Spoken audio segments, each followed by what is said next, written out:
Some call him the Chris Angel of Call of Duty, but we know him as Matty Ice the Magician. My life's a board game, but I'm never bored, man. I lose my keys, then I just smash it through the door frame. I'm writing stories while I'm living life in real time. I'm fighting for the glory, even though it's undefined. Stop plagiarizing all my shit. I just made another lane and I done paved that shit. Put a hammer to the game, rearrange that. Need to feel a little pain so you can tame that shit. Fall for shit, we fall hard for it. Caution to the wind, then I'm off again. Bargain, then sale for the band-aids. Better buy bulk, cause I'll rip skin off again. No doubt, never stop with the scrapes and skids. Feels like I just been raking and shit. This ain't money and it sure ain't fun. And it feels like I've been Hey, what's going on, guys? My name's Matty Ice, the Call of Duty Magician, and damn, son, Matty Ice is busting out that sleight of hand. Hope you guys enjoyed that magic trick.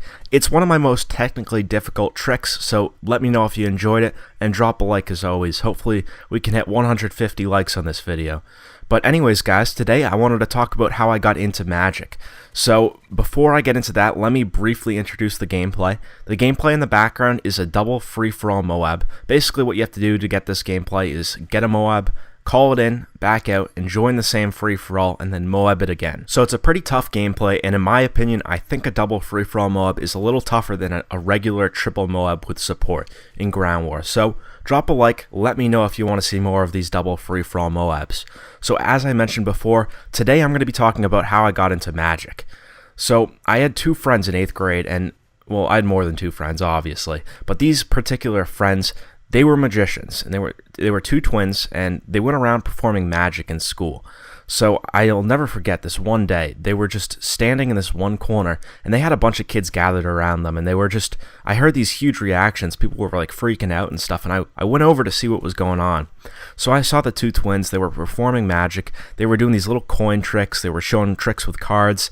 And whenever they did something, it was like the most incredible thing. Like, the kids would just start freaking out and be like, how the hell did he do that? That's incredible. And so basically, one of the two twins, was in all 5 of my classes in 8th grade. So one day I just sort of asked him, I'm like, dude, can you teach me how to do a magic trick? So as the normal magician says, he's like, nope, a magician can never teach his secrets. But I eventually managed to get a trick out of him. He showed me this little coin vanish, which I'm going to show you on the screen right now.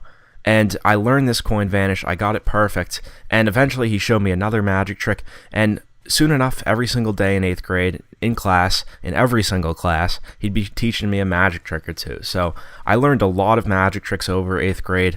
Grades weren't so great in 8th grade because I didn't really pay attention in class, but I learned a hell of a lot of magic. So that's how I pretty much got into magic. Now, how did I take my magic to the next level, you might ask? Now, the level that I'm at now, I'm performing magic at kids' birthday parties. I'm performing magic at walk-around events for adults. How did I take my magic to that level? So I learned a bunch of tricks in 8th grade, as I mentioned, but I really took my magic to the next level by buying magic DVDs and reading magic books. Now, there's a lot of magic DVDs on the subject, teaching you tricks and how to do certain things, and then there's a lot of books on magic as well, teaching you different tricks and stuff. And then there's also these conventions which you can go to. You can pay a couple $100 and there'll be professional magicians there teaching you how to do magic tricks. So those are the 3 ways I learned magic. Now, the way that I learned most of my magic, I don't know if you guys remember, there was this website called Mega Upload, and basically people would upload files on there, whatnot. You could download the files and then view them.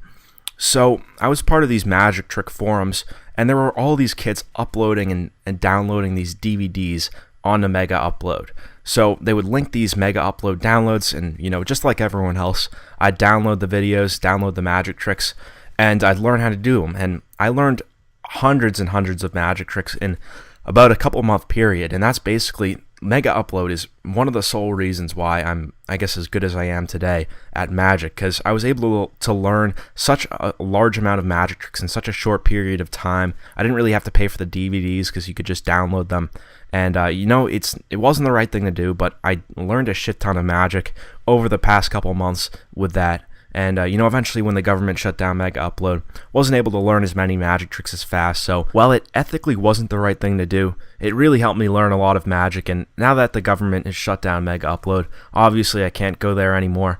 But I really learned a lot of magic from there. And honestly, I don't know where I'd be at right now if it wasn't for Mega Upload. So Now I'm at the point where I'm performing magic shows for kids' birthday parties on a pretty consistent basis, and the way I sort of developed that is I went to the local magic shop, I bought a couple tricks that were good for little kids, and I started performing these magic tricks, the kids' magic tricks, at nursing homes for the elderly.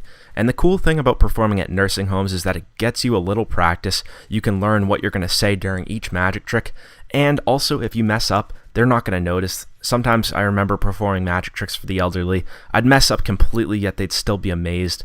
So as sad as it is, performing magic shows at nursing homes really did help me develop as a performer. So after that, I started performing kids' magic shows. I started charging, a little bit of money to do an hour show. Started performing shows for family and friends. And from there, I just kind of learned what I'd say during each trick, developed a good show, developed kind of a script for my magic show. And ever since then, I've just been, I've had a magic business. I've been performing magic shows for kids' birthday parties and charging a bit of money for it. So that's one of the ways I'm making money this summer. So while it's nice that I'm always going to have magic as a hobby, always going to be able to show friends tricks, put it on videos for you guys, it's also nice to be rewarded for my efforts and make a little bit of money on the side. But guys, that's been the commentary. Drop a like if you enjoyed it. Let me know if you have any questions about how I got into magic. But my name is Matty Ice, the Call of Duty Magician. Drop a like if you enjoyed the commentary, magic trick, and the video. And I'm out. Peace. Facebook.com/eatuphiphop, Twitter.com/eatuphiphop, Black Paisley in 2010. I guarantee that. Thanks everybody, you're the best.